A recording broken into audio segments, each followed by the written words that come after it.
I have two cameras. I've been working on this setup for quite some time. That's why I haven't been online this week. But karibuni sana to this show, Chaos Kwa Ground. We didn't have it on Friday as usual because I'm trying to figure things out. I've now gotten access to TikTok Live, and now I have Facebook, Twitter, or X, and YouTube on this. So I have two cameras, so I'll be looking at both.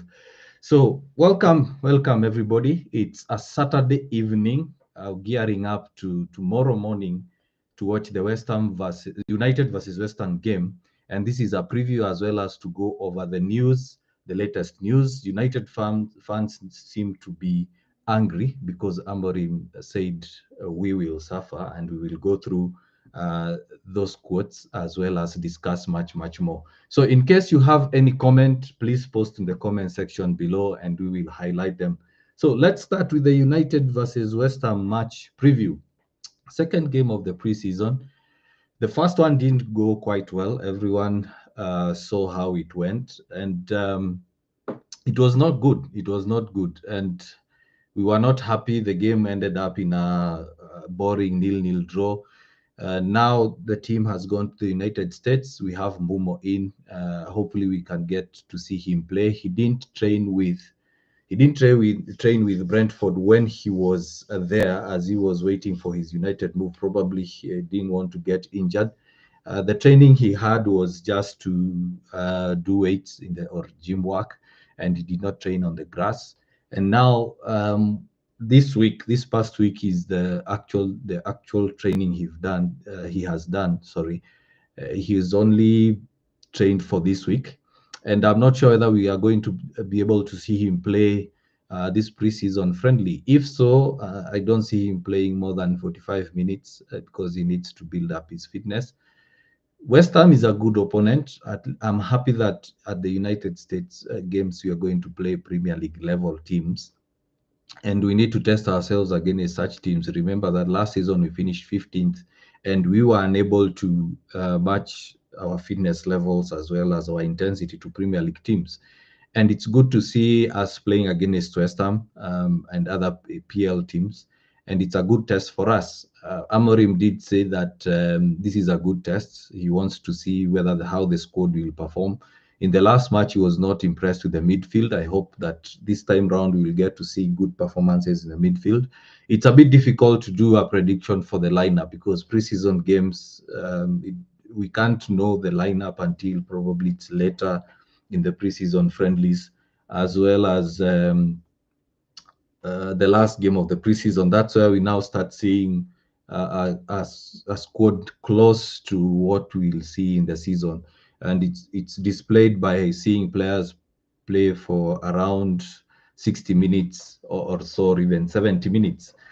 Yeah, so one thing that I would expect in the West Ham match is at least to see a good structure, to see how Amorim has set up with the two number 10s. I hope we get to see Amorim play both Cunha and Mbumo in the game, although, as I mentioned, it's highly unlikely. It's highly unlikely to see both playing. Has only trained for a week and on the grass, on the pitch, and he might not have that fitness level. But who knows? Probably we'll see Mbumo. I want to see how they are going to play with Bruno in the squad. I also want to see whether Amorim wants to start with Casemiro and Bruno, or wants to start with Ugarte and Bruno, or Maino and Bruno. The last show we discussed about the midfield, what we need. We need to have a good ball carrying midfielder, a good ball carrying CDM. Hi Daisy, welcome. Thanks for joining. We want to see how our midfield is set up, because Bruno can't play as a number 10. He has to play as a number 6. So who will play as a number 8? Are we going to see Ugarte there? Are we going to see Casemiro there? Are we going to see Mainu there? Remember, we also have Mount. We also have Mason Mount. He's a number 10. So is he going to play ahead of Mbumo and Cunha? We need to see. The other thing I want us to see is our forward options. Zaxi did not play the last game because he was injured. Now we have him back. Hoyland and Chido are also there. The last game, Chido started the first 45 minutes. Then Hoyland played the second half. Now Zaxi is back. Who is going to start? My prediction is we are going to see Zaxi starting ahead of Cunha. Because, Zaxi starting ahead of Chido and Hoyland. So I want to see how Zaxi plays with Cunha. If possible, I would like to see Cunha playing with Bruno as a number 10 and just have Momo coming in the second half. And then in the midfield, I want to see a midfield combination of Ugarte and Mainu. I want to see how those two play in midfield. When they came in the second half against Leeds, we saw that the game was quite fluid. We were able to control possession. We were able to defend quite well. We were able to push Leeds forward and create chances. The other thing I want to see in defense, I want to see a defense of Martinez. I hope he's now fit to start games. I want to see Martinez, Maguire, and Yoro starting that game against West Ham, and I hope that's what Amorim is going for. Reason being, Martinez and Yoro are good ball carriers, as well as Maguire. These are good defenders and they're also good ball carriers. If you remember that goal that Ahmad scored in the Man City game, the winner, Ahmad got a pass from Martinez. These are players that can be able to spot a pass and ping a good pass to them. One of the things that I'm worried about, and I mentioned in the last live, is we are not so good in our build-up play from defense to midfield to attack. We are slow in moving the ball in that transition. We tend to take a lot of touches on the ball. In the preseason training, I saw a full video, or I watched a full video last night where United were passing the ball quite quickly, two-touch, one-touch play. And that's what we want to see moving forward. I want to see Martinez, I want to see Maguire, I want to see Yoro playing in defense. In midfield, I've mentioned, I hope to see Ugarte and Mainu starting, as well as Dogu on the left, Ahmad on the right, and then the two number 10s. I'm hoping that we are going to see Cunha starting with Bruno, and then as a number 9, we start with Zaxi, because that fluidity in the front four can work well. We know that Cunha can drop deep, Mainu can go to number 10. Bruno can also drop deep, Mainu to go to number 10. Bruno has played on the right. He can play as a right wing back when Ahmad is playing as a right 10. And then Zaxi can also drop to number 10. Cunha goes forward. So what I'm seeing is Amorim wants that kind of fluid system. Now, West Ham, we know that West Ham have been performing well under Moyes, and we need to see not Moyes, sorry. Who's the coach, by the way? I think I'm out of touch. West Ham. That just shows you that I don't follow the team. Let's see. Who's the coach? Anyone in the comments who knows the coach? Graham Potter. Sorry. Graham Potter is the coach. And Graham Potter, we know when he was at Brighton, he's a good tactical coach. He knows how to read games. He knows how to nullify the opponents. It didn't work out well for him at Chelsea, but we know that at West Ham, he has a good squad, and we expect to see a tactical play. Both Amorim and Graham Potter are very good tactical coaches. They can nullify each other. And where I'm worried is in the midfield, because West Ham are usually good in midfield. Their squad is quite solid in midfield. And I don't know how we are going to handle this match as fans to watch it, because at 2 a.m. Kenyan time in the morning, it's just crazy. I want to see the West Ham squad that has traveled to the US. And remember, this is a summer Premier League series that they are going to play. And let's see whether Amorim gets his first trophy. So we have Lucas Paqueta, Edson Alvarez. Those are good midfielders, and they've also signed Kyle Walker-Peters. We expect to see him. He's a good fullback, quite aggressive, quite attacking. And one of the issues with the 3-4-3 system, we've all seen the 3-4-3 system with Leverkusen, recently with Real Madrid as United. One long pass to the wings usually bypasses the whole midfield. So and Kyle Walker-Peters can do that. Um, which other midfielders? Yeah, they have Thomas Susek. He's quite good in aerial balls. Our defense on the left, we need height.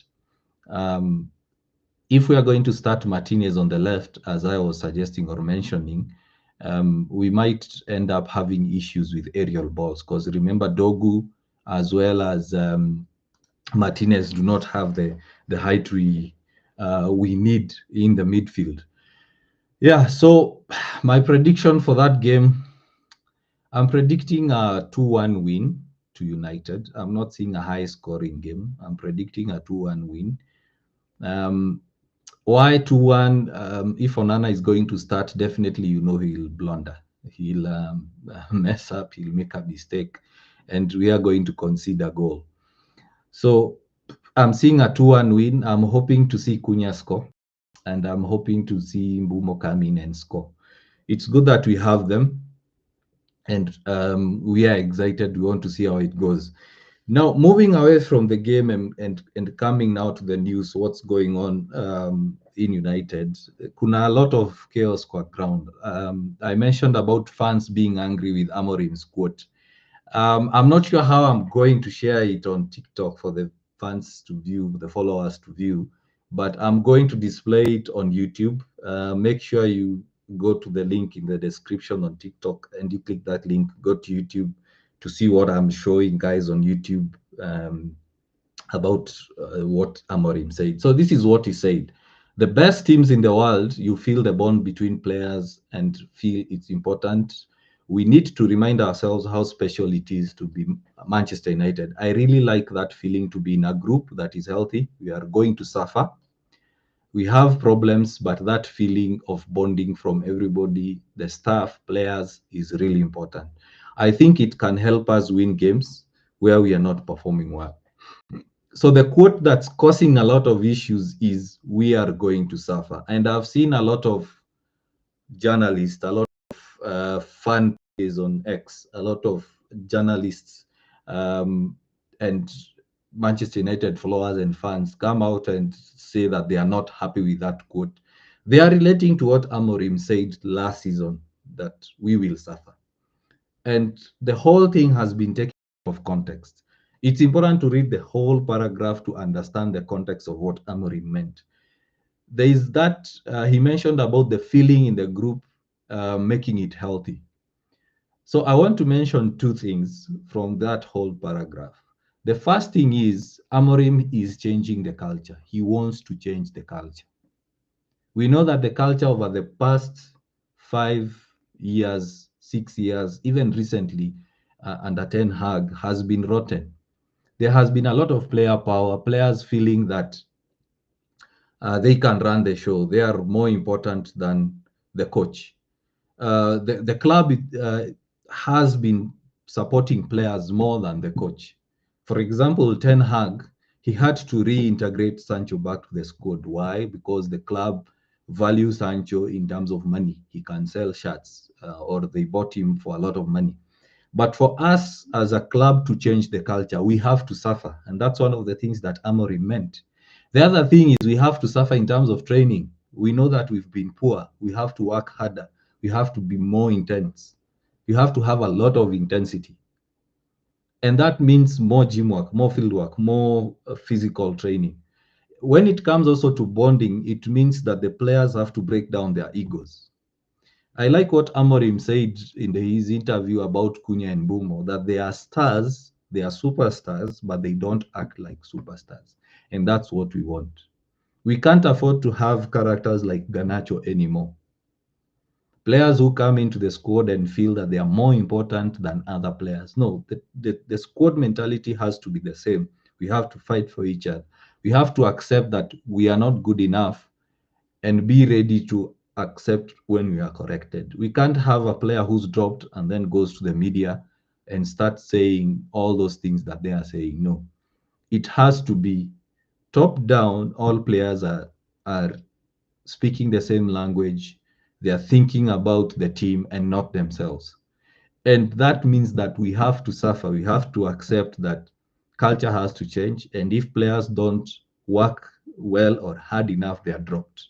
Part of it is we've seen um, Garnacho, Rashford being dropped. We've seen them being dropped. And that's part of the suffering that Amorim wants. So do not go to social media, see people making noise about we have to suffer and not understand the context. Then you jump onto the bandwagon, onto the negativity bandwagon. In the last live, I did mention that right now, if you want to grow as a Manchester United fan page, all you just need to do is to be negative. You just need to be negative. Just peddle negativity. Instantly, you'll start getting followers. You'll start getting mentions. You'll start getting retweets. You'll start getting reposts. Even if you post a negative video, let's say on TikTok, guys on TikTok or YouTube, you'll get more viewers than us and other podcasts, or like, for example, DevFC or United View, who are trying to be positive.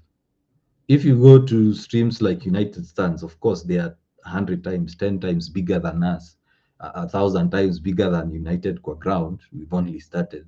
They are getting more views or more followers because of they peddle negativity.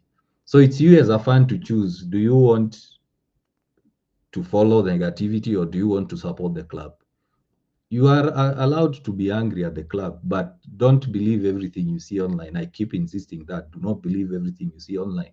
People will peddle negativity. So when Amorim said that we will suffer, the whole context matters. So the first thing is about the culture. The second thing is about how we train, our level of intensity. We saw Amorim tell the players after the Leeds game to run, and they did run. And that's what we want to see. We can't have a team, a united team, that is not running. We are being outrun by opponents. If you've watched a lot of the Sir Alex Ferguson games, you'll notice that the team used to fight hard. And I want you to go to YouTube, to go to TikTok, and look for those old videos and see how intense United used to play. Yeah, we have some comments from S Referent. Hello to you. Um, You'll watch the game live? Yes, I will watch the game live. I'm planning to do a short live today and then go to sleep, wake up, watch the game. You've said true. I'm not sure what you reference to, but I hope it's everything that I'm saying. Let me know what you meant by when you say true. And if you're on TikTok, you're watching TikTok, click on the link in the description, come to YouTube, click the subscribe button, post your comment, or even on TikTok, post your comment and read. I'm seeing a lot of hi. So I'm seeing hi from Aaron Siche, from Kingley. So thanks guys for watching. Back to what I was saying. We have to accept that negativity right now is thriving with United. And you have to make a choice as a fan whether you follow negativity or you follow the club. Personally, on my own personal page, as well as the United Ground page, and the guys behind the scenes, we decided we are not going to do anything negative and we are not going to repost news until we verify.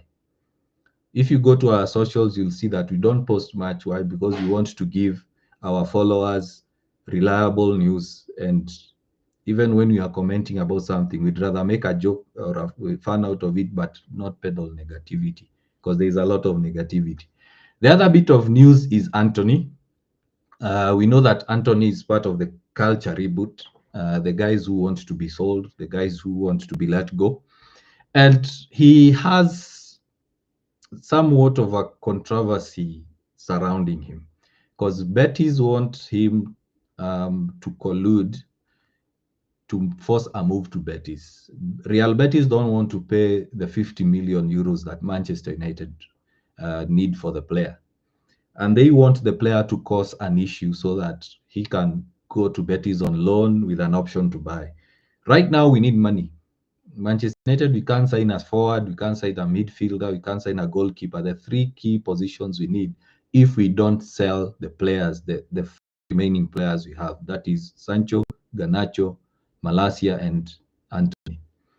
Now, news broke today that Saudi clubs are looking at Anthony. And when I tried digging, I didn't see any club mentioned. It's just the name Saudi clubs. Um, So the Saudi clubs say they are mentioned, but none. We don't have the name of the club. So to me, that's agent news. That's agent noise. It's the agent saying that if you don't buy my player, we have interest from other clubs. Saudi clubs, they have money. They'll come in and buy the player. So to me, it's all agent generated. So Anthony prefers to go to Betis, but Betis don't want to pay up. So we can't give another player on loan. Rashford has already gone out on loan. Although we are saving around 12 to 15 million pounds in salaries, but we need sales. For example, if we can sell Anthony for 50, we can sell Garnacho for, let's say, 60. That's good for PSR. It means that we can even spend another 100, 150,000. And that's what we need. We need a midfielder. In the last TikTok video I did, I saw a lot of guys saying, you didn't mention Baleba. I did. Watch the full video on YouTube. We need a Carlos Baleba sort of signing. He's expensive. There is no way Brighton are going to sell him less than 100. So we need that sort of a player. Are there other options? Yes, there are other options. We have Hayden Hackney. We have Adam Wharton. We have Ederson from Atalanta. But to me, he's way below the pecking order. So as a referent is saying, doing the same sleep, waking up at 2 a.m. in the morning. Yeah, that, if you love the club, that's what you do. Yeah, sleep now, wake up, watch the game. I'm not sure whether I'll go back to sleep. Probably I'll prepare to go to church, but it is what it is. Enjoy the game. You too. You too. Enjoy the game. So now moving from Anthony to Garnacho. Garnacho is insisting on still going to a Premier League club. Not sure why he's insisting. He has interest from other clubs. For example, Bayern are looking for a winger. I saw reports today mentioning Garnacho being of interest to Bayern because Bayern was to buy Diaz from Liverpool, but Liverpool are not willing to sell. They've received an offer of 70 million euros from Bayern, but they are saying the amount is not enough. Now, Garnacho, the club, the reports from the club are stating that he can even go for 50 million euros. To me, that's still way less for that player. We've seen players being sold for 55 million. For example, Kittens going for 55, 60 million, Joao Pedro. So Garnacho is worth quite easily 60 million. United, we are not good at selling. I don't know why we are not good at selling, probably because we buy a player, use him, let them go if they grow old, or just take the loss if they don't perform. But we are in a position where we need to start making profit because Amorim needs players.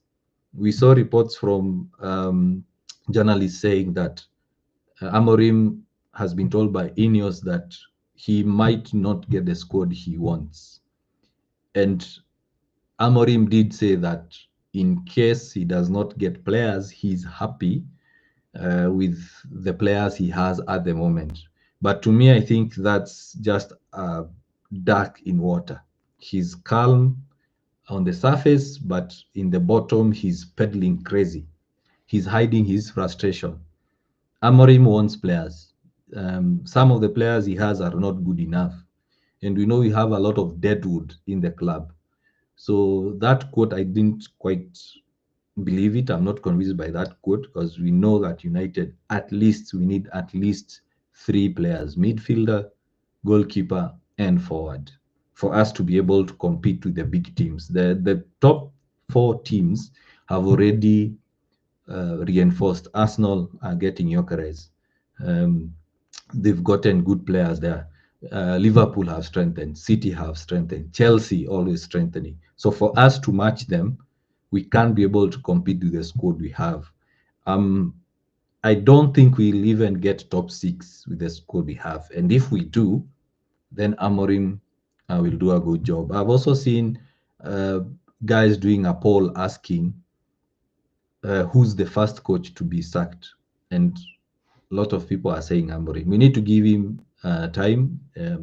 We need to still trust in him. He came in mid-season, and he needs time to get his philosophies to the team. And the good thing about having a full preseason and getting the signings he got early, and if we can get more early, is that he can be able to implement his philosophies, his ideas, and the players will um, understand. Now, the last bit of news is to do with another controversial idea by Ineos that they are willing to charge £4,000 on licensing to players, to fans who want to get a season ticket. So ideally, it's like you're getting your seat, it's licensed, you have the right of refusal, and they floated that idea to the match-going fans, the Old Trafford fans. You know, us in Kenya or outside the UK, we really don't know what a season ticket is. We just know that you buy a season ticket for the whole season, and it has cost an uproar. So what we are getting from the fans is a lot of frustration. Remember that Ineos recently increased the ticket prices to £66, which is quite expensive. But the new idea of £4,000 is to do with the new stadium. So they want to license seats, or they are thinking of licensing seats in the new stadium. And the new stadium, we know that the plans are not quite concrete, or they are not quite finished, because Ineos are having issues with the developers. And there is also an issue of where they're going to get funds. So probably the idea of charging £4,000, the licensing fee, is one of the way to generate the cash to build a stadium. So are we in a position to start thinking about building a stadium at this moment? I would say no. I would say the priority at the moment between now and let's say 2028, because they have a project 2028 to win the league by 2028, is to focus on the squad, focus on rebuilding what we have at the moment in terms of Carrington, which is already being done. They've renovated Old Trafford to handle the leakages when it rains. But we need to have a good competitive squad. The stadium, to me, can wait. Old Trafford is still a big stadium. It's one of the biggest stadiums in Europe, and it can wait. For now, there is no point of thinking of a new stadium, and then we are not competing. The other thing about building a new stadium, if you look at Arsenal, you look at Tottenham, is whenever you build a new stadium, even West Ham and now Everton, whenever clubs build new stadiums, they usually have a dip because they can't spend a lot of money in terms of signings. We've seen Arsenal suffer quite a bit, finishing fourth, third, fifth, sometimes missing out on Champions League football. Sometimes they are forced to even sell their big players like Van Persie, like Nasri, because they need to afford they need to afford the debt of the stadium. Tottenham is seeing them that they are also suffering. As much they are spending big on players like Kudus, they're also suffering in some way, and that's why they are pushing to play competitions like Champions League. But if an opportunity comes to sell their star players, they will, because they need the money. So Manchester United, if they want around £2 billion to pay for the new stadium, remember we are still have a debt of £1 billion. Are we going to handle paying the Glazers' debt as well as funding the new stadium as well as rebuilding a squad? I don't think so. I don't think so. And seeing Ineos coming up with ideas like charging 4,000 licensing for just a seat, that's crazy. They are taking the soul out of the club. I would say let's focus on getting a full buyout or sellout for the club. If Ineos want to buy the whole club, fine. If we have someone coming in to buy Manchester United, let's do it. We clear the debt, then we can start thinking about major projects like the stadium. Right now, our focus should be getting back to the top. Manchester United is a big club. Liverpool lost 4-2 to Milan, and no one is making a big fuss about it. No one is giving a bother about it. United draw 0-0 to Leeds. It's all over the news the whole week. Sack Amorim. The squad is not good enough. But when Liverpool lost 4-2, no one is talking about the new signings. We don't have a lot of compilations we see at United. I'm assuming if Mbumo plays tomorrow and then flops, we'll see a lot of people making noise about it. Yeah. Crystal Palace didn't win their first preseason game. No one cared about them. But as long as United have a poor performance, everyone is on their case. So we are a big club and we need to behave like one. So for me, a new stadium is a no. So that's it for today. I wanted to just have a quick 30-minute live to go through the preview of the West Ham game, which will be at 2 a.m. Kenyan time. I don't know what time it will be, where you're watching from.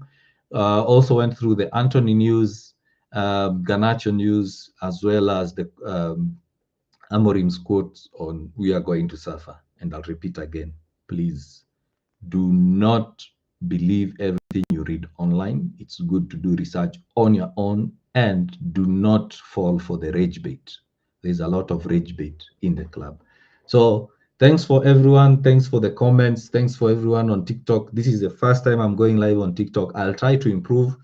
I have two cameras. I'll try to see where I can have one camera so that I don't look like I'm not looking at you guys. As well as make sure you share, like, subscribe. If you're on TikTok, click on the link in the description, go to YouTube, like this video. Guys watching on my personal profile, Facebook profile, as well as on United Core Ground X page, go to our YouTube, like, comment, share. Until next time, see ya. We'll go tomorrow live to do a review of the game. I'm also trying to set up a whole new studio to see whether I can have a tactical board to analyze the game. So see you guys. Keep safe.